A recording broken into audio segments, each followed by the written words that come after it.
yang sama-sama kita muliakan dan saya banggakan orang tua kita, Profesor Yudhistira yang telah bersedia mendatangi kita dari Profesi Riau ini dalam rangka mengupayakan mengembalikan jati diri bangsa Indonesia orang beradat kembali.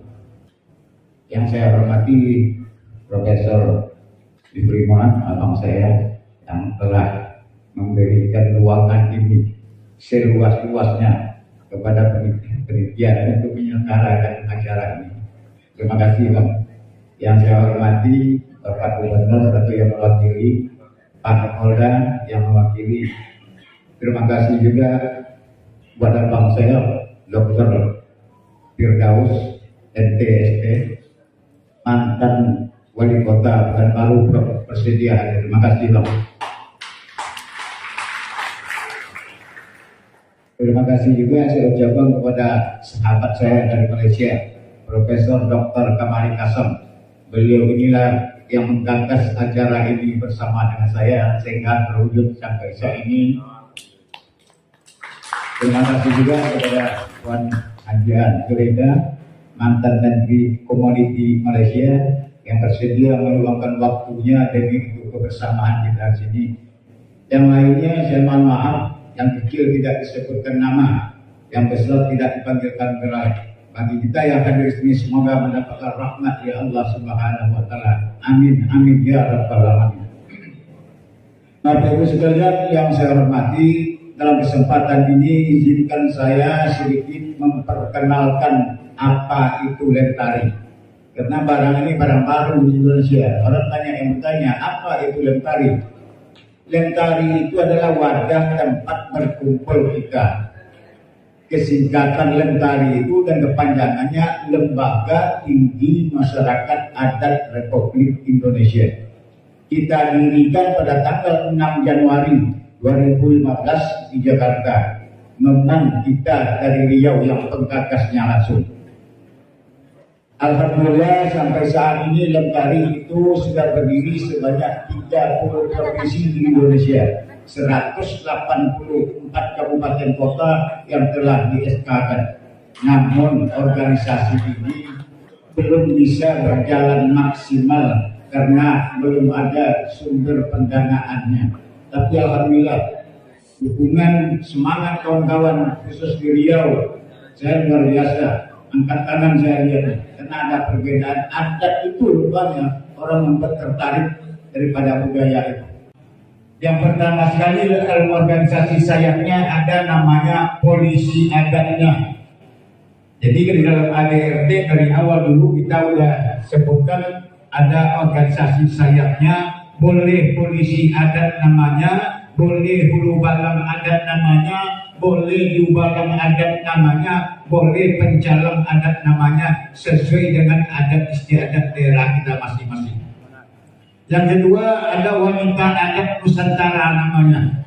Hasil penelitian kami yang sengaja memputarbalikkan, mereka mengatakan adat itu kuno, tidak perlu dipakai, utamakanlah budaya.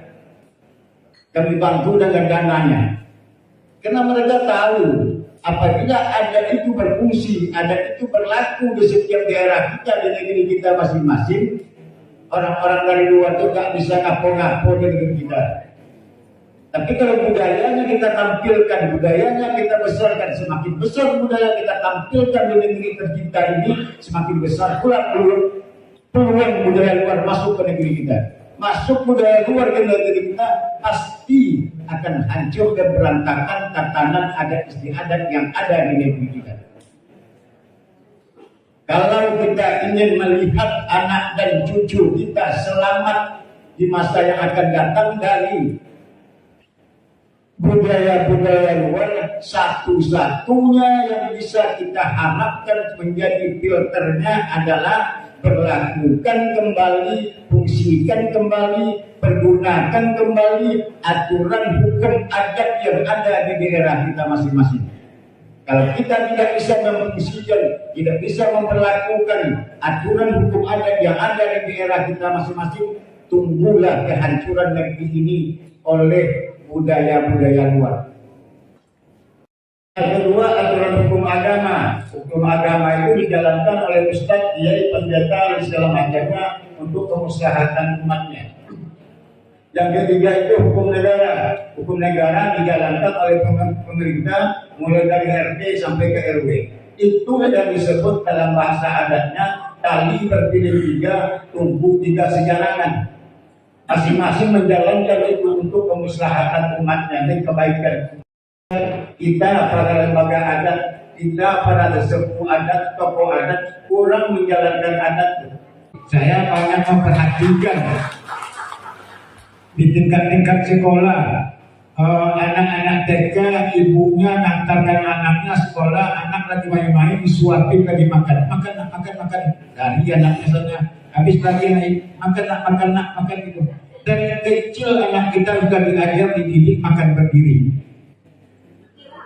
Padahal orang tua-tua kita dahulu mengatakan apabila ayahnya kencing berdiri, anaknya akan kencing berlari.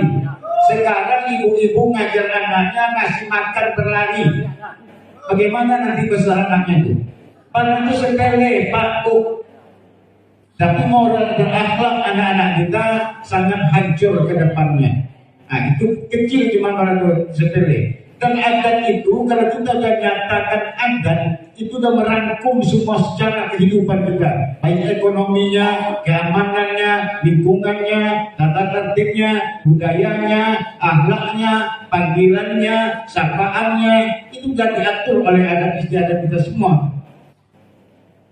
Orang-orang tua kita dulu sudah diatur panggilan, baik orang Jawa, Minang, Batak, Ambon, Sunda, Manado, ada panggilannya. Untuk yang tua ini panggilannya, yang kecil ini panggilannya, ayah emaknya ini panggilannya, ayahnya ini panggilannya. Sekarang panggilan itu tinggal dua.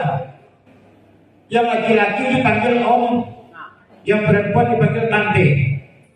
Coba tunjukkan kepada saya panggilan dua ini dari daerah mana ini di Indonesia ini? Ini bukan dari Indonesia datangnya Pak Bu. Tetapi ini hal sepele, cuma masalah panggilan betul. Tapi lah laki-laki panggil om semuanya, entah adik ayahnya, entah kakak ayahnya kita nggak tahu. Yang perempuan dipanggil tante semuanya. Padahal sudah diatur semuanya oleh aturan hukum adat. Termasuk bangsa kita sekarang sehari-hari. Makanan ke barat-baratan, pakaian ke barat-baratan, terbur sapa ada UTW aja nih.